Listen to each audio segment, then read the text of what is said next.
ಮಾವಯ್ಯ, ದಯವಿಟ್ಟು ಹಾಗೆಲ್ಲ ಹೇಳ್ಬಿಡಿ ಮಾವಯ್ಯ. ನಾನ್ ಮಾತಾಡ್ತೀನಿ, ಸುಮ್ಮನೆ ಇರಿ.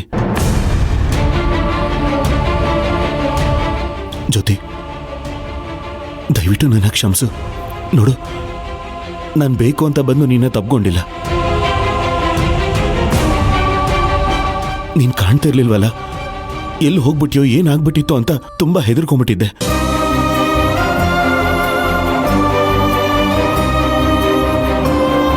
ನೀನ್ ಸಿಕ್ಬಿಟ್ಟೆ, ಮನೆಗೆ ಬಂದ್ಬಿಟ್ಟೆ ಅನ್ನೋ ಖುಷಿಲಿ ನನ್ನನ್ನೇ ನಾನು ಮರೆತು ನಿನ್ನ ತಪ್ಕೊಂಡ್ಬಿಟ್ಟೆ.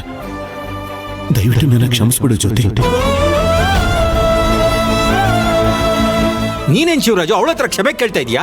ನೀನು ಅವಳ ಗಂಡ, ಅವಳನ್ನ ಮುಟ್ಟೋ ಅಧಿಕಾರ ಸಂಪೂರ್ಣವಾಗಿ ನಿನಗಿದೆ. ಆದ್ರೆ ಅನುಮತಿ ಪಡೆಯೋ ಅವಶ್ಯಕತೆ ನಿನಗಿಲ್ಲ.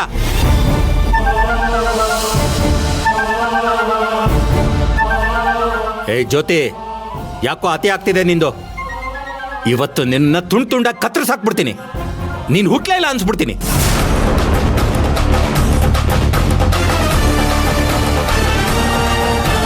ಜ್ಯೋತಿ, ಗಂಡ ದೇವ್ರ ಸಮಾನ ಅಂತಾರೆ ಅಂತ ದೇವ್ರ ಮೇಲೆ ಕೈ ಮಾಡಿದ್ಯಾ? ಉದ್ಧಾರ ಆಯ್ತೀಯ ನೀನು? ಏಯ್, ಬಾಯಿ ಮುಚ್ಚೋ.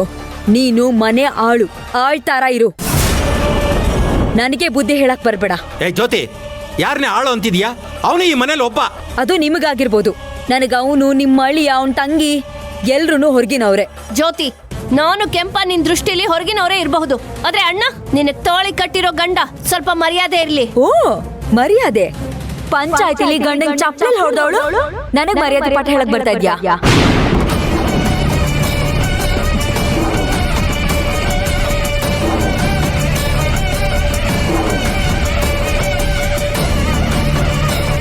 ನಾನಾದ್ರೆ 4 ಗೋಡೆ ಮಧ್ಯೆ ಹೊಡೆದೆ, ಆದ್ರೆ ನೀನು ಇಡೀ ಊರ್ ಮುಂದೆ ನಿನ್ ಗಂಡನ್ ಚಪ್ಪಲಿ ಹೊಡೆದಿದ್ಯಾ?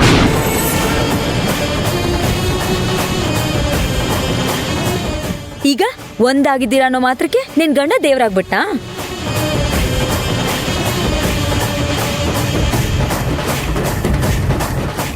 ಜೊತೆ ನಾಲ್ಗೆ ಉದ್ದ ಆಗ್ತಿದೆ.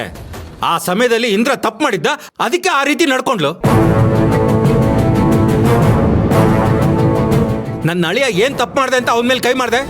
ನಿನ್ನ ಅಳಿಯನ್ ತಪ್ಪುಗಳನ್ನ ಲೆಕ್ಕ ಹಾಕ್ತಾ ಕೂತ್ರೆ ಆ ತಪ್ಪುಗಳ ಪಟ್ಟಿ ಆಕಾಶಕ್ಕೆ ಏರುತ್ತೆ.